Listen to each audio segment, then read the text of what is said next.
I want to talk about the new changes that directly affect Hwoarang.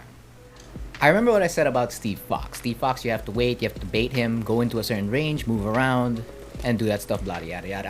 I'll put it up on the screen here. Steve's going to be sitting in a range, including Jin, that's very, very comfortable to him, and he's going to get the Sonic Fang punishes a lot if you whiff. If you try to bait him into small whiffs, just like him trying to bait you into small whiffs with back one, even if back one got nerfed, that you could actually launch punish this now, it's a little bit more difficult, most especially if he's running away with you and just doing still back ones here. But that's not exactly optimal for him anymore, but he could still do it if he wanted to.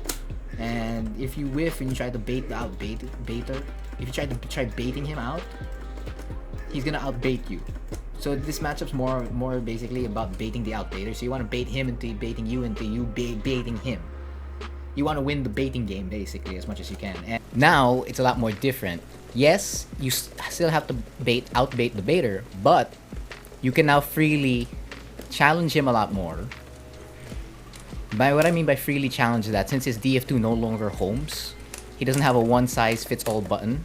So now he has to do more stuff like while standing 1, DF1, 1-2-1 to keep you in track and keep you in place. He has to be a lot more creative with it and do a lot of insta pab too, because that's his best homing move now.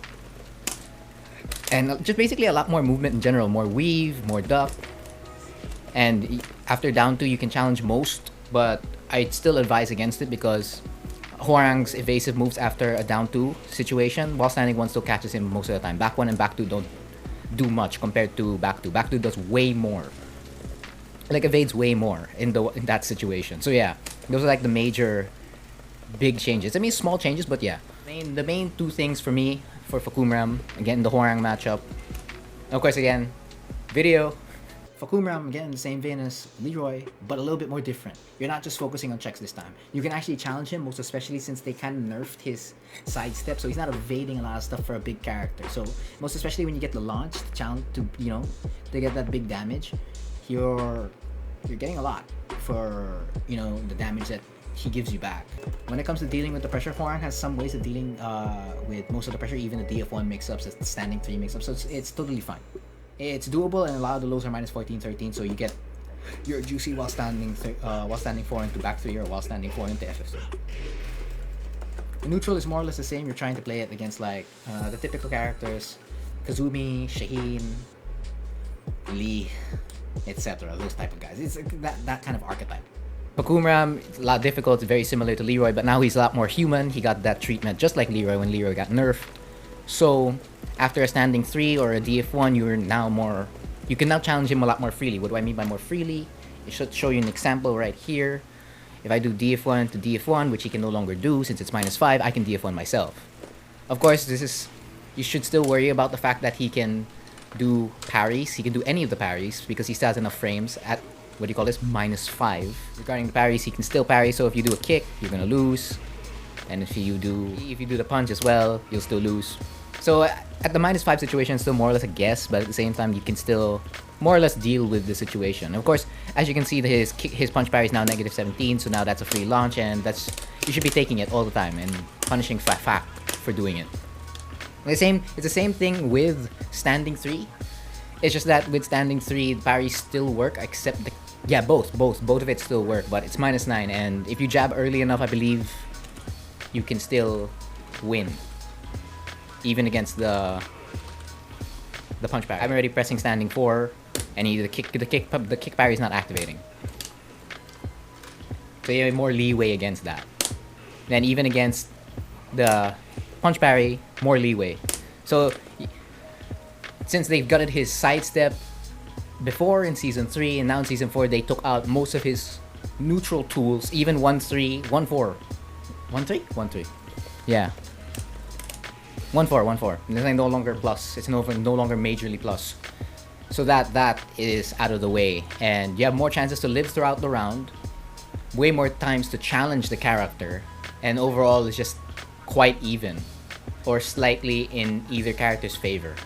Okay, so that's the Fahkumram matchup now. We're moving on to the Julia matchup.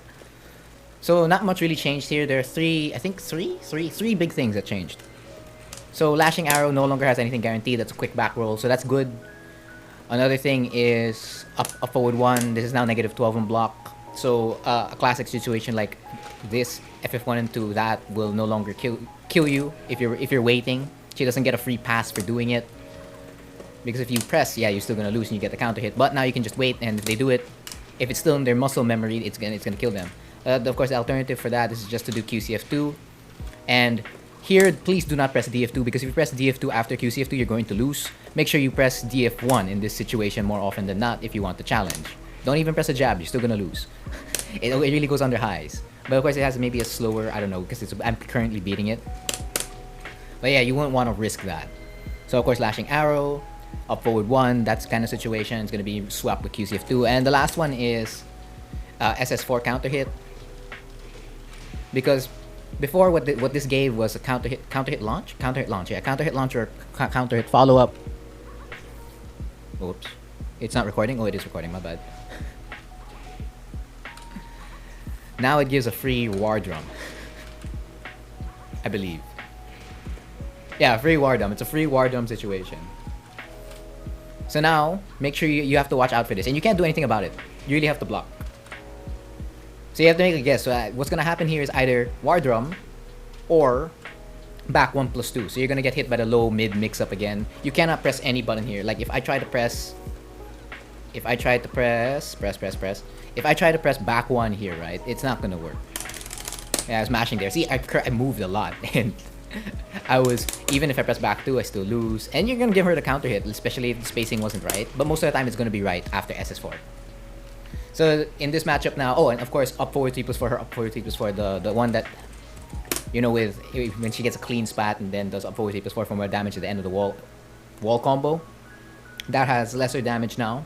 So the 5 health bar buff is now gonna be kind of there in effect.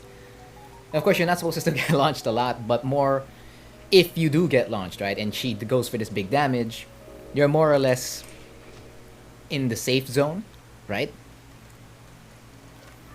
So you're gonna live more often than not in the matchup now. So what this matchup now looks like is more or less the same, a little bit less risk.